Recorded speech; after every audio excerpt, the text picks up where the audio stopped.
कहानी की जाओ आराम करो, सो गए। अब बिना गुरु जी की आज्ञा के मैं सोने कैसे जाऊंगा?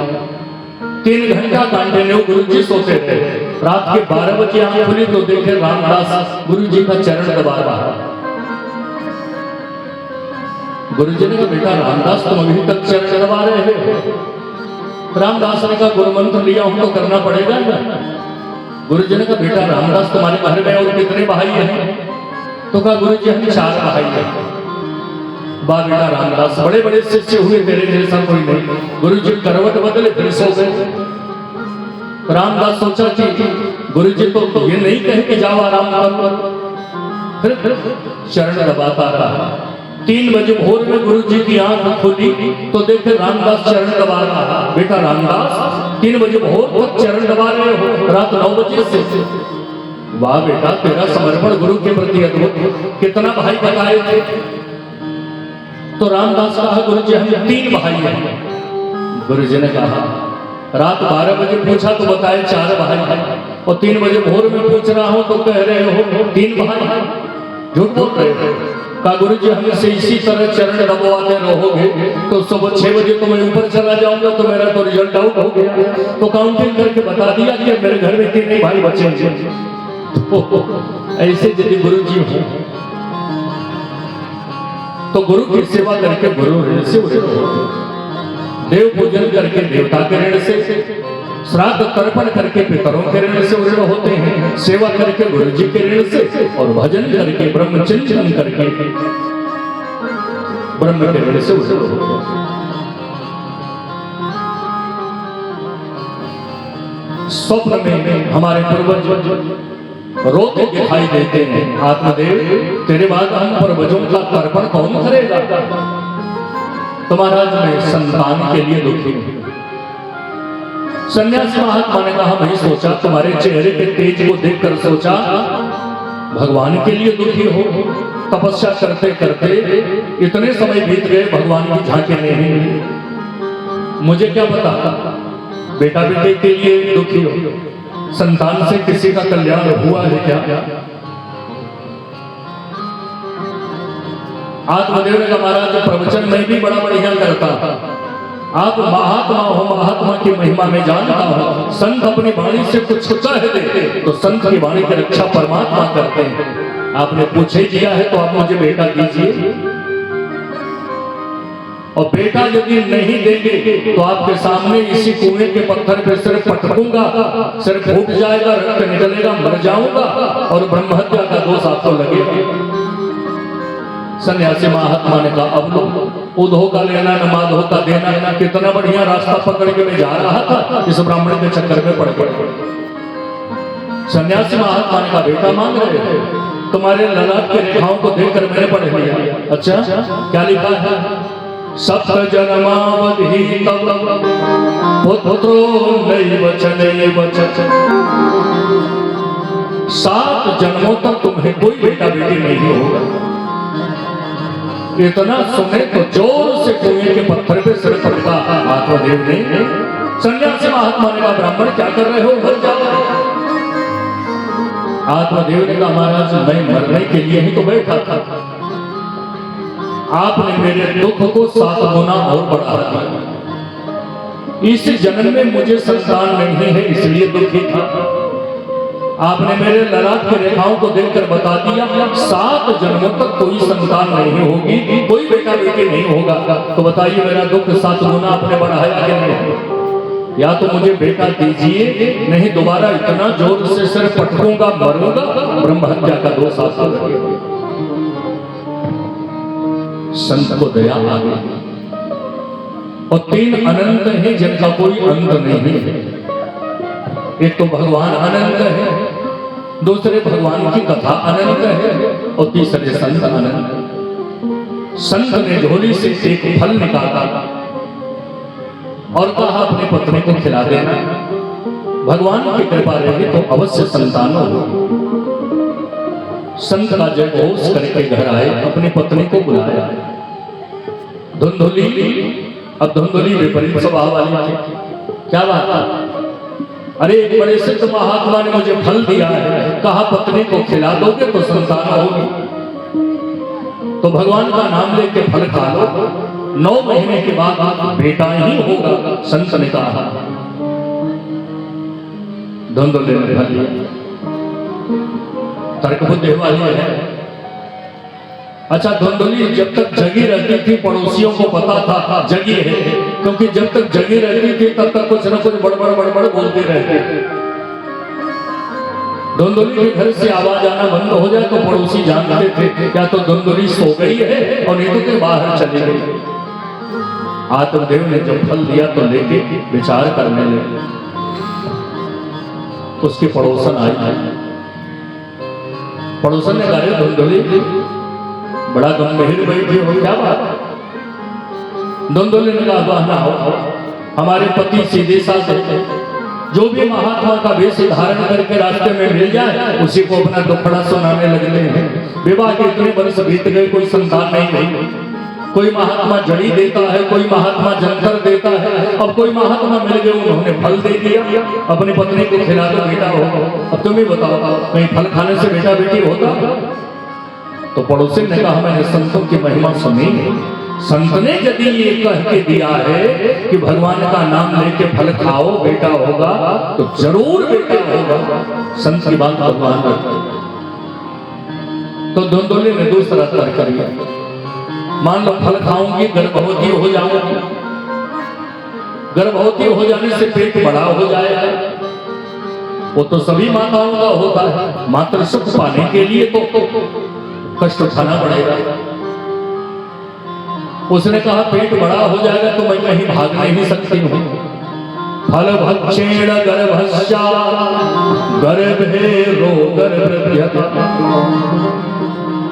पेट बड़ा हो जाएगा, गर्भवती हो जाऊंगी तो कहीं भाग नहीं सकती। अरे तुमको कहा मैराथन के दौड़ में हिस्सा लेना है? उसने कहा, मान लो घर में आग लग जाए या भूकंप आ जाए, सब लोग तो भाग जाएंगे। तदा में मरणम भवित, मैं तो मर जाऊंगा। उसने इतना तर्क दिया कि उसकी पड़ोसन घबरा गई। उसने कहा, फल खाओ चाहे जहन्नुम में जाओ, मैं जा रही हूं। उसी समय धुंधुली की बहन आई। उसने कहा, चिंता क्यों करते हो? अपने पति से झूठ बोल देना कि मैंने फल खाया, मैं गर्भवती हूं, मुझे बेटा ही होगा। पहले माताएं लक्षण से जान जाती थी। चुपके से लाकर बेटा दोगी, अपने पति को दिखा देना कि मुझे बेटा होगा। इस फल का क्या करना?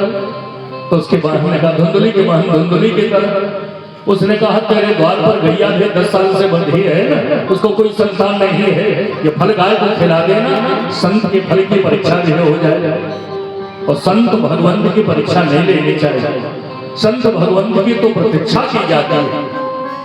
भगवान मेरे घर में आएंगे, सबरी ने प्रतीक्षा किया, भक्त प्रतीक्षा करते मेरे घर में कोई संत आवे। बड़े प्रसन्न हो गए धुंधुली।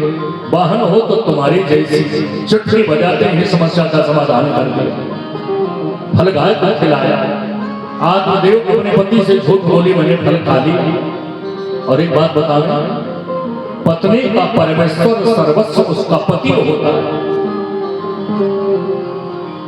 पत्नी को अपने पति से कोई बात छुपानी नहीं चाहिए, नहीं छुपाती है। भारतवर्ष की स्त्रियां वैदिक सनातन धर्म में पैदा हुई, क्योंकि पत्नी का परमेश्वर उसका पति है। जो हमने फल खा लिया। अब आत्मदेव सीधे साधे ब्राह्मण अपने यजमानों से कहते थे, एक संत ने आशीर्वाद दिया, मेरे भी घर में 9 महीने के बाद बेटा पैदा होगा। संत ने कहा, हम भी पुत्र का जन्मोत्सव धूमधाम से मनाएंगे, आना। 9 महीना बीत गया। धुंधुली की बहन को बेटा हुआ, चुपके से लाके दे दे। धुंधुली ने अपने पति को दिखाया, देखो मुझे बेटा हुआ। सीधे साधे ब्राह्मण पुत्र जन्मोत्सव मनाए। और ठीक 3 महीने के बाद संत का फल गौ माता को उसने खिलाया था, तो गौ माता ने भी सुंदर बच्चे को जल दिया। सर्वांगम सुंदरम दिव्यम, सर्वांग सुंदर, स्वर्णा सोने की तरह चमचमाता शरीर, सिर से लेके पांव तक तो मनुष्य की तरह, लेकिन कान गाय की तरह था। तो आत्मदेव ने उनका नामकरण किया गोकर्ण। प्रेमी से बोलिए गोकर्ण जी महाराज की जय। धुंधली के बेटे का नामकरण करने लगे आत्मदेव। उसने कहा कि प्रसव पीड़ा मैंने बर्दाश्त किया, मेरा बेटा तो मैं नामकरण करूंगा। आत्मदेव ने कहा तुम्हें करो। उसने कहा मेरा नाम धुंधली, तो बेटे का नाम धुंधकारी। गोकर्ण पंडितो ज्ञान धुंधकारी महाफल, दोनों पढ़े हुए। दैवी संस्कार पलने लगा गोकर्ण जी में और आसुरी संस्कार पनपने लगा धुंधकारी में। गोकर्ण जी किसी गली से गुजर जाते थे तो घर के लोग बुलाते, आइए गोकर्ण जी बात करना चाहते। और धुंधकारी किसी गली से चला जाए तो छोटे छोटे बच्चे जो बाहर खेल रहे होते थे माता पिता खींच लेते थे, ये महाफल आ गया। रास्ता पकड़ के जा रहा कुत्ता सोया है, कुत्ते को लात मार अकार। धीरे धीरे सद आचरण गोकर्ण जी में और दुराचरण धुंधकारी में आने लगा। कम उम्र में ही जुआ खेलना शुरू कर दिया, मदिरा पीना शुरू कर दिया, गणिका गाना शुरू कर दिया। जितने भी दोष दुर्गुण हो सकते हैं सब इसमें आ गए। अब तो बुरे कर्म के लिए धन चाहिए। पति से जो कपट पे धन रखा था, पुत्र मोह से ग्रस्त होकर धुंधली ने दिया, बाद में हाथ उठा दिया, मेरे पास कुछ नहीं है। जाके अपने पिताजी से मांगा।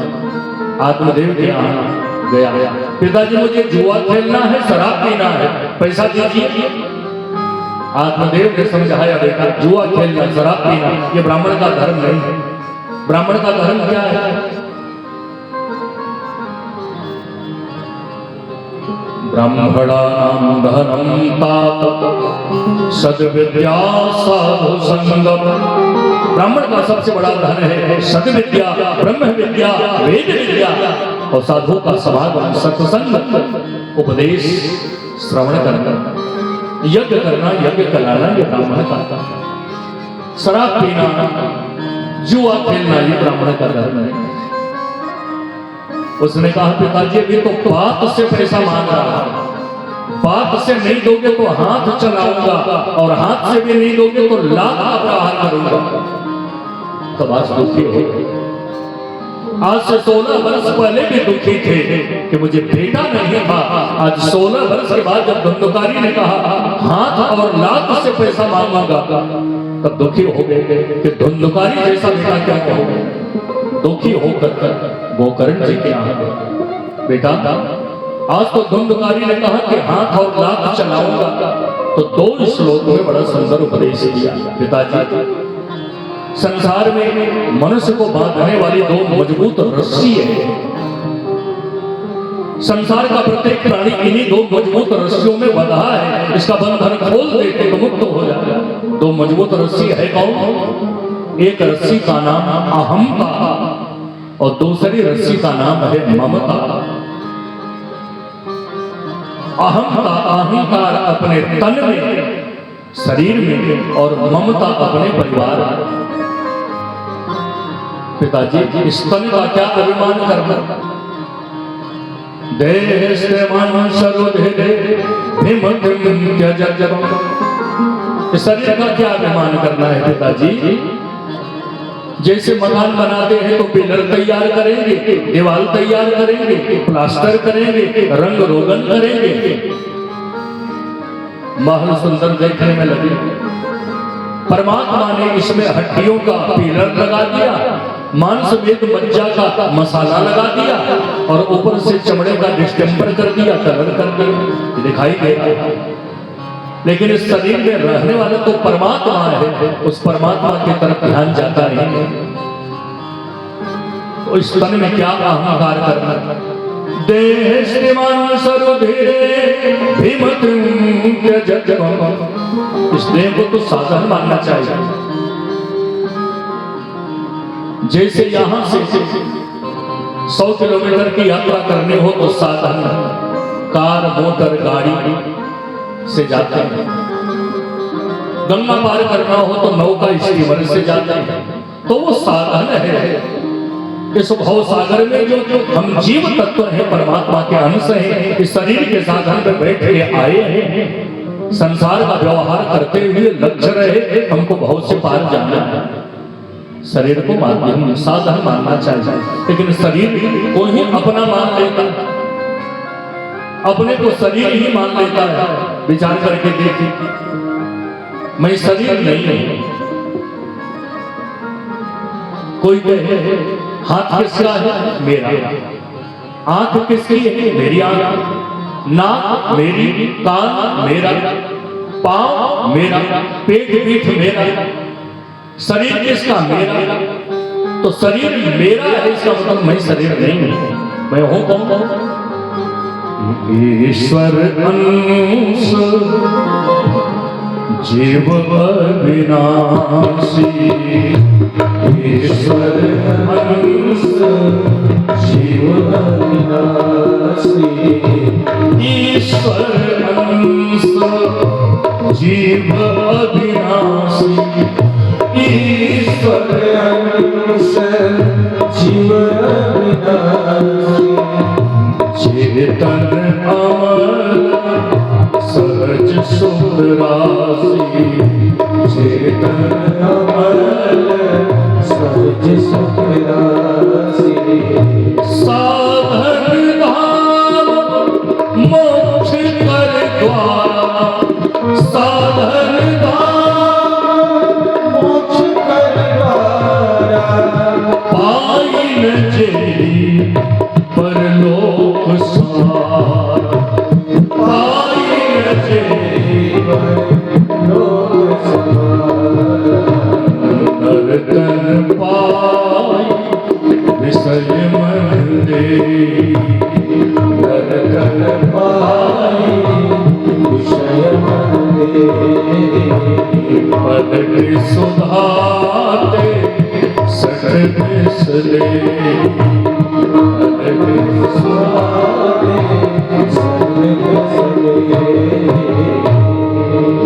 पहले श्लोक बता पिताजी।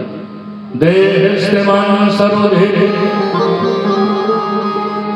मानस मज्जा मेद हड्डी से बना ये शरीर। इस शरीर में जो अहंता है इसका त्याग करना चाहिए। शरीर को साधन और माध्यम मानना चाहिए। और दूसरे श्लोक में बड़ा सुंदर उपदेश है। और कविता जी परिवार में ममता, इसका भी त्याग कीजिए। कर्तव्य का पालन कीजिए। पति पत्नी पुत्र बंधु बांधवों के प्रति, लेकिन आसक्ति का त्याग कीजिए। क्यों? क्योंकि संसार की यात्रा हम कर रहे हैं। हम परमात्मा से अलग होकर प्रारब्धवश अन्य जोनियों में भ्रमण करते हुए मानव का शरीर प्राप्त कर संसार की यात्रा कर रहे हैं। संसार यात्रा है। संसार यात्रा मनुवर्तयिष्ये। तो संसार की जैसे हम यात्रा करते हैं ट्रेन में, सिवान में ट्रेन में बैठे बनारस जाने के लिए, अगले स्टॉपेज में सामने वाले वर्ग पर कोई दूसरा आ गया जिसका रिजर्वेशन था, और मेरे बैठने से पहले जो आ रहा था अब वो वहां उतर कर आगे जाएंगे। आगे जो सामने बैठा है वो भी उतर जाएगा। अब वहां से जिसका रिजर्वेशन है तीसरा नया यात्री आ जाए और हमारा भी स्टेशन जहां है हमको उतरना पड़ेगा। तो ये पांच संगम है संसार। हमारे सहयात्री है। माँ के कोखी से गर्भ से हमारा जन्म हुआ। इससे पहले कहीं का पता नहीं था। प्रारब्धवश माँ के गर्भ में आया। 9 महीने के बाद मेरा जन्म हुआ। पहले माँ को पहचाना था। धीरे धीरे बड़ा हुआ संसार में तो माँ ने बताया ये तुम्हारे पिता हैं। पिताजी को पहचानने लगा, दादा दादी को पहचानने लगा। अभी जिससे मेरा कोई परिचय नहीं, मेरा विवाह हुआ तो मेरे जीवन में एक नया यात्री आया। विवाह के 5 साल के बाद संतान आ गई, ये नया यात्री आया। अब वो भी थोड़ा बड़ा हुआ। उसका जहां विवाह हुआ वो एक और बहू के रूप में नई यात्री आ गई। तब तक पिताजी का टिकट कट गया, पिताजी चले गए, उनका रिजर्वेशन था। तो ये संसार संगम है। अपने कर्तव्य का पालन सबके प्रति कीजिए, आसक्ति किसी में मत रखिए, हृदय में स्थान भगवान का। क्या करें? धर्मं भजस्व सततम त्यज लोक धर्म। धर्म को भजिए, भज सेवा धातु से बना। धर्मानुकूल आचरण कीजिए। धर्म क्या है? सत्य। धर्म क्या है? तपस्या। धर्म क्या है? दया। धर्म क्या है? दान। सत्य का आचरण कीजिए, मन वाणी शरीर में संयम रखिए, तपस्या कीजिए, सभी प्राणियों पर दया कीजिए और दान कीजिए यथा सामर्थ्य। अन्न का दान, द्रव्य का दान, वस्त्र का दान तो दान है ही। कोई व्यक्ति असहाय हो, असमर्थ हो, विपन्न हो, उसे लगे कि मैं चारों तरफ विपत्तियों से घिर गया, उस व्यक्ति के बगल में बैठ करके उसको साहस दे देना, हिम्मत दे देना। चिंता क्यों करते हो, मैं तुम्हारे साथ हूं। तो हिम्मत देना भी बहुत बड़ा दान है। ऐसा सुंदर उपदेश दिया। वन में आए, दसम स्कंद का पाठ किया, एक ज्योति निकली, भागवत जी में विलीन हो।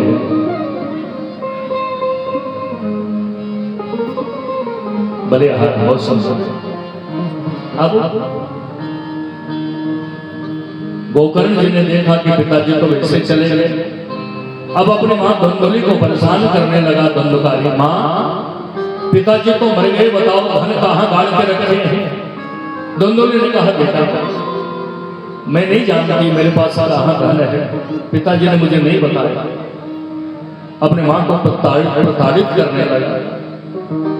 धुंधुली को बात याद आई, मैंने पति से कपट किया, मैंने संत के फल का अपमान किया, तिरस्कार किया, संत का फल नहीं खाई और कपटपूर्ण व्यवहार करके पति से मैंने झूठ बोल दिया, मैंने फल खाया, गाय को खिला दिया। वो देखो बेटा, वो कर पति से झूठ बोली और अपनी बहन के बेटा को मैंने लिया, ये मुझे मारने के लिए उद्यत है। धुंधुली को दिखाई देना बंद हो गया, आ रही थी अंधेरे में, नहीं दिखाई दिया, कुएं में गिर के मर गई। पिताजी वन में जाके मर गए, मां कुएं में गिर के मर गई। गोकर्ण जी ने कहा, मेरा ही नंबर है। तो धुंधुकारी से कहे, भैया मैं तीर्थ यात्रा करने जा रहा, 3 महीना छोटे थे, कटे गया और परम स्वच्छंद हो गया। गणिकाओं को लेकर 5 गणिकाओं को लेके आया। अब उनको सुख देने के लिए धन चाहिए तो चोरी करने लगा। दूर देश जाके राजा के यहाँ चोरी किया, मणि माणिक के लेके आया। तो गणिकाओं ने विचार किया कि ये तो चोरी करता है, कहीं चोरी करते समय धुंधुकारी पकड़ा जाएगा तो राजा पूछेंगे किसके लिए चोरी करता है, तो हम गणिकाओं का नाम बताएगा, इसके साथ पूरा जीवन जेल में बर्बाद हो जाएगा। धन पर्याप्त मात्रा में आ गया, इसको ठिकाने लगाओ। तो गणिकाओं ने रात में घर पेट मदिरा पिलाया, शराब पिलाया, खटिया में बांध दिया, गला दबा के मारने लगी। प्राण नहीं निकला तो चूल्हे में जलती लकड़ी को निकाला। तब तंगार समूहांश तन्मुखे, तब तक अंगारा उसके मुख में ठोस ठोस के मार दिया। व्याकुलो निधनम गतः, व्याकुल होकर प्राण निकल गए, उसी आंगन में गाड़ दिया। 2-4 दिन रोकी, पड़ोसी पूछते थे कहाँ गया, का दूर देश पैसा कमाने गया। एक दिन गणिकाओं ने भी रात्रि में छोड़ दिया घर, भेद खुल गया। गणिकाओं ने इसकी हत्या करके आंगन में गाड़ दिया। तीर्थ यात्रा करते सोचना गोकर्ण जी को मिले तो गया में आए, अपने माता पिता के प्रति, भाई के प्रति श्राद्ध किया, पिंडदान किया। तो सोचे गांव के लोगों से मिल के आए, नहीं गांव के लोग कहेंगे भाई मर गया, नहीं आया। गांव में आते आते अंधेरा हो गया, रात हो गई, अब घर में कोई है ही नहीं है। तो चूहा बिल्ली अपना स्थान बना लिए, पक्षियों ने घोंसला बना लिया, घर का एक कोना खाली किए, लेटे उसी आंगन में प्राण निकला था तो प्रेत योनि में चला गया। तो प्रेतात्मा की गति वायु का दहन होती है, हवा के अनुसार गमन करता है। सामने मनुष्य बनकर दिखाई दिया। आत्मज्ञानी गोकर्ण जी समझ गए, वो मनुष्य से भेड़ बन गया, भेड़ से भैंसा बन गया, भैंसा से हाथी बन गया। फिर मनुष्य बन गए। आत्मज्ञानी गोकर्ण जी ने पूछा, कस्तम कौन हो तुम? कुछ नहीं बोलो, इशारे में रहा, ऐसे इशारा करता था, क्योंकि प्रेत योनि में चला गया तो मुख का छिद्र इतना छोटा था, आवाज ही न निकली। संज्ञा मात्रम चकार है, इशारे में बताता। तब हाथ में जल लेके मंत्र पढ़ पढ़ेगा, प्रेतात्मा को वाक शक्ति आ गई, बोलने की शक्ति आ गई। अपना परिचय दीजिए।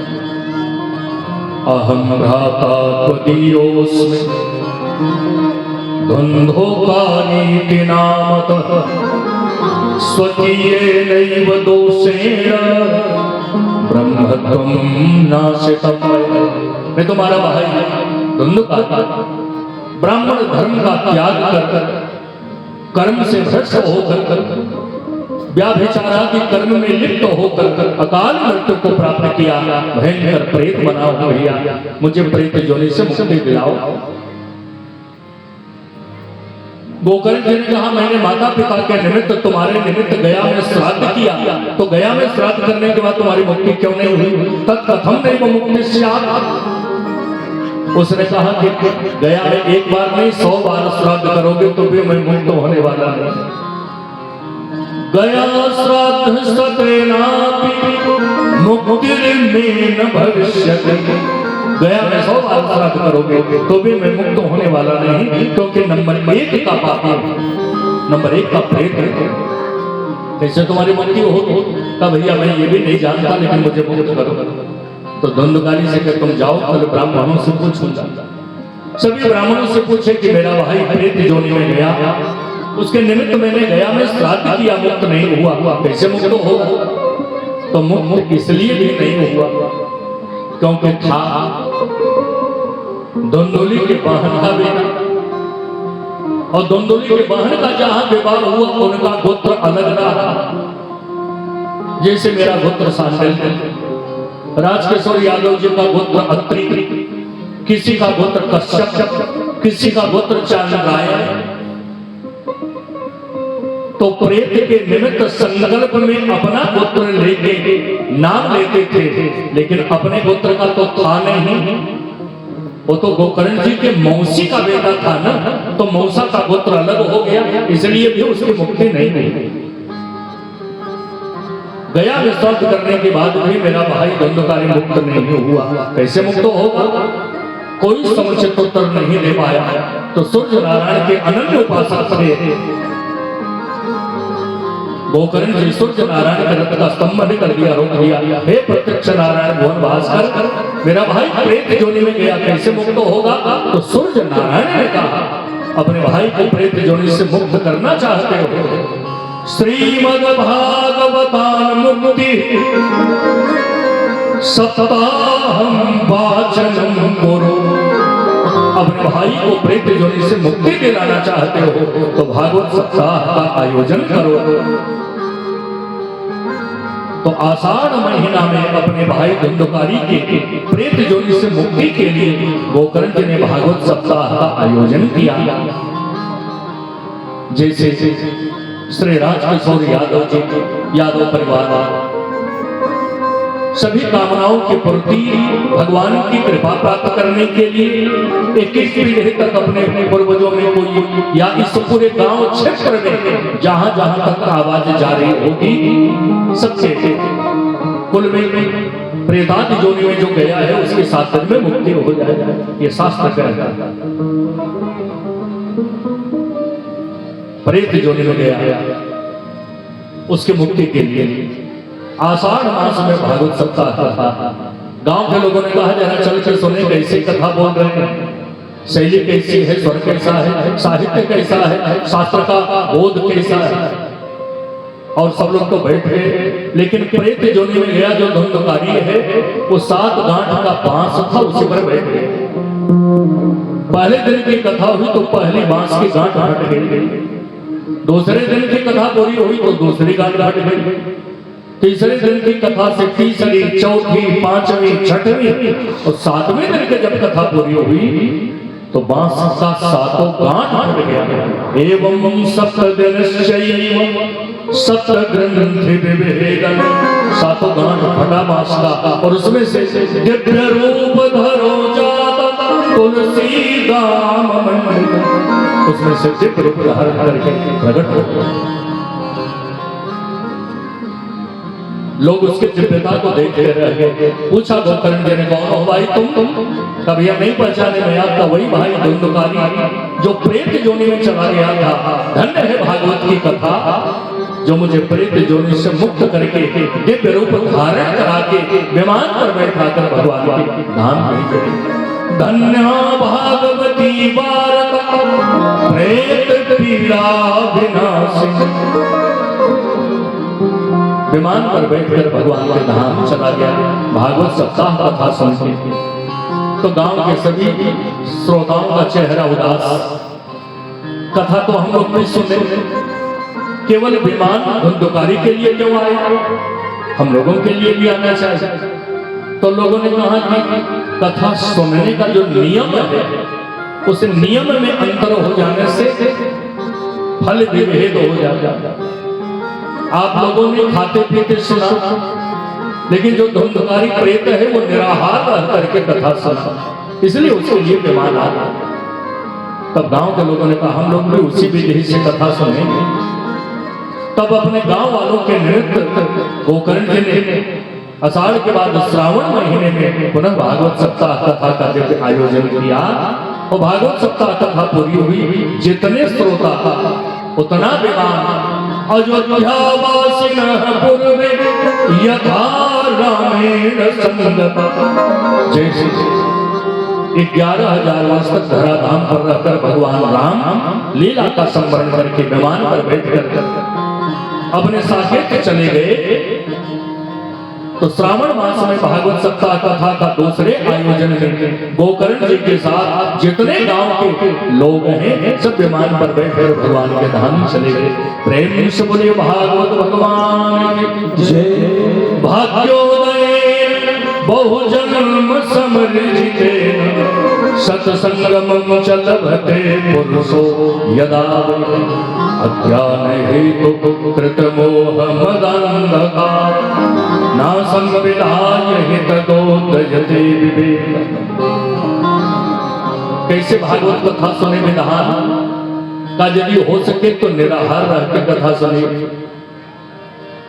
का महाराज युग बदल गया, समय बदल गया, निराहार रह के कथा नहीं सुन सकते। कहा तो घृतम पानम, घी पीकर कथा सुनिए। कहा पहले जैसा शुद्ध घी मिल नहीं रहा है, परिश्रम प्रधान जीवन नहीं है। 2 चम्मच घी पिएंगे, तीसरे दिन पेट खराब हो जाएगा, चौथे दिन दवाई लेने लगेंगे, कथा सुन नहीं पाएंगे। घी पीकर कथा नहीं सुन सकते। पयाह पानम, दूध पी के कथा सुनिए। कहा दूध भी भरपूर नहीं मिलता और ठीक मिलता भी नहीं, दूध पी के कथा नहीं सुन सकते। कहा दूध पी के भी कथा नहीं सुन सकते तो फलाहार करके कथा सुनिए। का फलाहार से भी मन न माने तो कहा तो 15 मिनट में 20 बार भोजन कीजिए। भोजनम तो परम कथा श्रवण का। जैसे हमारा स्वास्थ्य अनुकूल रहे वैसा भोजन कीजिए, लेकिन ध्यान रहे भागवत जी की कथा छूटने न पावे। श्रद्धा से एकाग्र होकर प्रेम से सुन। भागवत जी की वेद रूपी कल्प वृक्ष के रसमय फल हैं, जिसमें न छिलका है न गुठली है। सुखदेव रूपी सुख ने चोंच मार दिया है, रस ही रस है। निगम कल्प तरोर गलितम फलम सुख मुखादमृत द्रव संयुत पिबत भागवतम रसमालयम मोहरो रसिका विभाव। श्रीमद् भागवत जी में हम प्रवेश करते हैं। पहला श्लोक भागवत जी का आरंभ दत्ताक्षर से हुआ।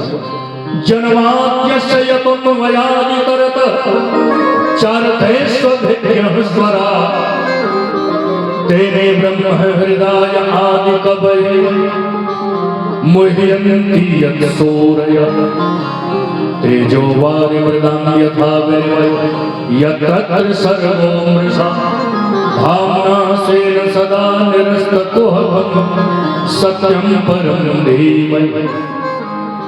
भागवत जी में 12 स्कंद हैं 335 अध्याय है, 18,000 श्लोक हैं। श्रीमद् भागवत महापुराण 10 लक्षणों से युक्त है। भगवान श्री कृष्ण का वांग्मय विग्रह, ग्रंथ में शरीर है। ग्रंथ का आरंभ दग्धाक्षर से होता है, जकार से, मतलब भागवत कथा श्रवण करने के समान हमारे पाप को जलाने वाली और कोई दूसरी विधा नहीं है, कोई दूसरा साधन नहीं है। और शब्द का अर्थ क्या होगा? जन्माद्यस्य यतोन्वयादितरतः। भागवत जी का आरंभ वेदांत के ब्रह्मसूत्र से हुआ। ब्रह्मसूत्र पढ़ने का अधिकार भी सबको नहीं है और ब्रह्मसूत्र सब लोग समझ में नहीं सकते। कहा ब्रह्मसूत्र पढ़ने और सुनने का फल प्राप्त होगा जो भागवत सप्ताह की कथा सुन लेगा। वेदांत का ब्रह्मसूत्र पहला सूत्र क्या है? अथातो ब्रह्म जिज्ञासा। ब्रह्म जिज्ञासा के बाद पहला सूत्र जन्माद्यस्य यतः शास्त्रियो नित्वा तत्व समन्वया। तो वेदांत का ब्रह्मसूत्र जन्माद्यस्य यतः और भागवत जी ब्रह्मसूत्र से। और तीसरे गायत्री मंत्र से भागवत जी का आरंभ हुआ। गायत्री मंत्र क्या है? धीमहि धियो यो नः प्रचोदयात्। और भागवत जी का सत्यम परम धीमहि। गायत्री जपने का अधिकार सबको नहीं है, किंतु गायत्री जप का फल हमको चाहिए तो भागवत सप्ताह कथा सुन लीजिए, गायत्री जप का फल आपको प्राप्त हो जाएगा। जो परमात्मा जन्मादि विकार से रहित रहे उन परमात्मा का जन्म होता है। जन्माद्यस्य यतोन्वयादितरतः। जन्म लेकर के तरतः भगवान गोकुल में जन्म लेते हैं। भगवान का बालपन गोकुल में बीतता है। बाल्यावस्था पार करते हैं तो वृंदावन में आ जाते हैं। वृंदावन से मथुरा चले जाते हैं, मथुरा से द्वारिका चले जाते हैं। भगवान का त्रिसर्ग मथुरा, वृंदावन और द्वारका। यत्र त्रिसर्गो मृषा। भगवान को पाने का 3 उपाय। तेजो वारि मृदा। तेज के द्वारा या वारी जल के द्वारा या मृदा मिट्टी के द्वारा। तेज माने तपस्या का तेज है। वारी माने जल, प्रेम का जल हो, आंखों में प्रेमास्त्र हो। मृदा यानी मिट्टी। तेज माने ज्ञान, वारी माने भक्ति और मृदा माने कर्म। ज्ञान कर्म भक्ति के द्वारा परमात्मा को प्राप्त करते हैं। भगवान का अवतार तेज की शुद्धि के लिए हुआ, अग्नि की शुद्धि के लिए सर्वभक्षी अग्नि बन गए। यज्ञशाला में अग्नि का प्राकट्य कराकर पूजन करके आहुति डालते हैं तो उसी अग्नि को बीड़ी सिगरेट में सुलगा करके बीड़ी सिगरेट पी के और पांव से कुचल देते। अग्नि का दोष मिटाने के लिए भगवान ने अग्नि का पानी दिया। ग्रीष्म ऋतु में मुंजारने में मूंछ के वन में गाय बछड़े चरने गए, आग लगी तो भगवान ने अग्नि का पान करके अग्नि का दोष मिटाया, शुद्ध कर दिया। वाद जल अपवित्र हो गया। जमुना के जल में विषधर काली के विषय ले जल ने वायुमंडल को विषाक्त बना दिया। जितने नवचर है उसकी ज्वाला में झुलस के नीचे गिर के मर जाते। काली निग्रह करके भगवान ने वारी जल की शुद्धि किया। मृदा और बाल लीला में मृद भक्षण करके मिट्टी खाकर पृथ्वी का दोष मिटाया। जहां यज्ञादि कर्म होना चाहिए पृथ्वी में अनैतिक कर्म होकर माता पृथ्वी को अपवित्र बना दिया तो भगवान ने मृद भक्षण करके मिट्टी खाकर तेजो वारिमृदं यथा सर्गो मृषा धामना स्वेन सदा निरस्तकोहकं सत्यम परम धीमहि। परम सत्य परमात्मा का हम ध्यान करते हैं। और कल चौथा दिन है तो हम लोग विविध अवतार को समयावधि में 7 बजे से ही कथा आरंभ करेंगे। प्रतिकूल परिस्थिति में दो बार बारिश हुई, लेकिन फिर कथा का क्रम है तो रुकेगा ना। उसके बाद भी श्रद्धा से आप सुने हैं तो भागवत जी में प्रवेश करके यही वाणी विश्राम लेते हैं। कीर्तन के बाद आरती करेंगे और पुनः कल 7 बजे से 10 बजे तक कुछ कथाओं का विस्तार करते हुए, कुछ कथाओं का स्पर्श करते हुए, कुछ कथाओं प्रसंगों को प्रणाम करते हुए कल हम भगवान कृष्ण का जन्मोत्सव कराएंगे। क्योंकि भागवत सप्ताह कथा में चतुर्थ कृष्ण जन्मनी, चौथे दिन भगवान का जन्मोत्सव मनाया जाता है। यही वाणी विश्राम देते हैं। आइए संकीर्तन करें, फिर उसके बाद आरती करते हैं। श्री कृष्ण गोविंद हरे मुरारे, हे नाथ नारायण वासुदेव। श्री कृष्ण गोविंद हरे मुरारे, हे नाथ नारायण वासुदेव। श्री कृष्ण गोविंद हरे मुरारे, हे नाथ नारायण वासुदेव। श्री कृष्ण गोविंद हरे मुरारे, हे नाथ नारायण वासुदेव।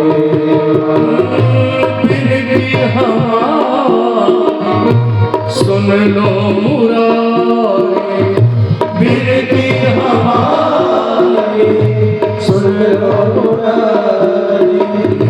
आया हूँ दर पे तेरे ओ बनवारी।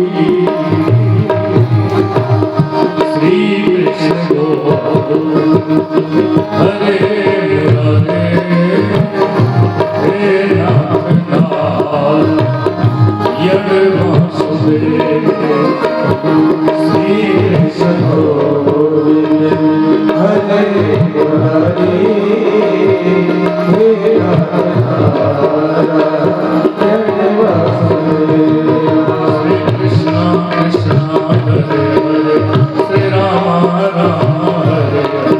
श्री कृष्ण कृष्ण हरे हरे, हरे राम राम हरे हरे। श्री कृष्ण कृष्ण हरे हरे, श्री राम राम हरे हरे। श्री कृष्ण कृष्ण हरे हरे, श्री राम राम हरे हरे। हरे कृष्ण कृष्ण हरे हरे, हरे राम राम हरे हरे। हरे कृष्ण कृष्ण हरे हरे, हरे राम राम हरे हरे।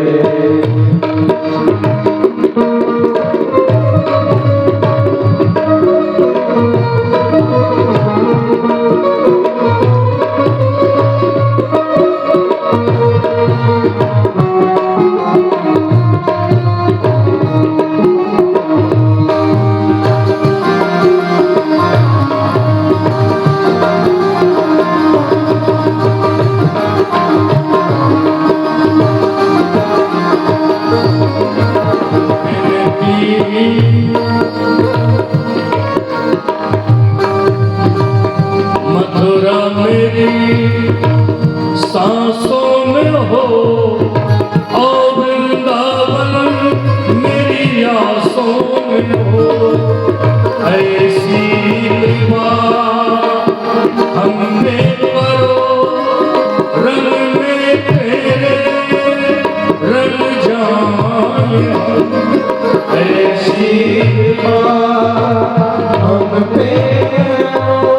कृपा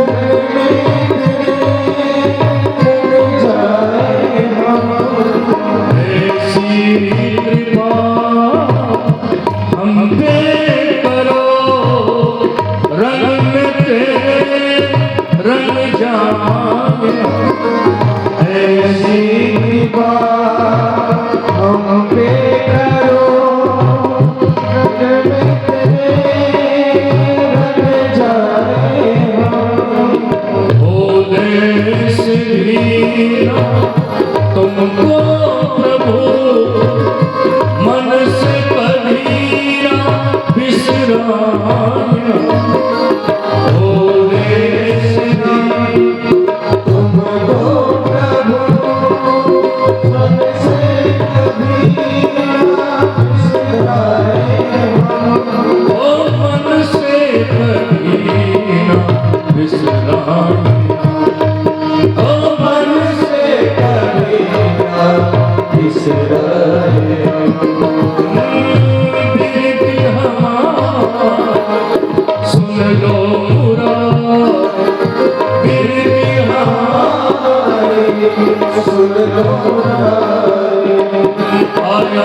आइए भाव प्रेम से भागवत जी की आरती कर लेते हैं।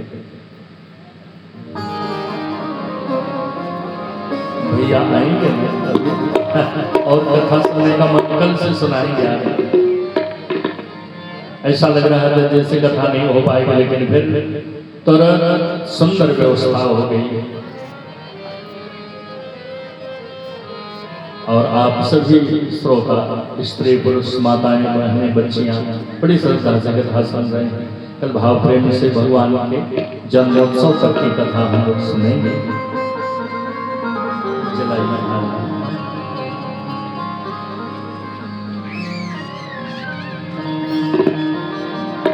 हरे ओम चंद्रमा मनसो जात चक्षो सर्जो बजाय श्रोत्रात् वायुश्च प्राणश्च मुखात् अग्निर्जाय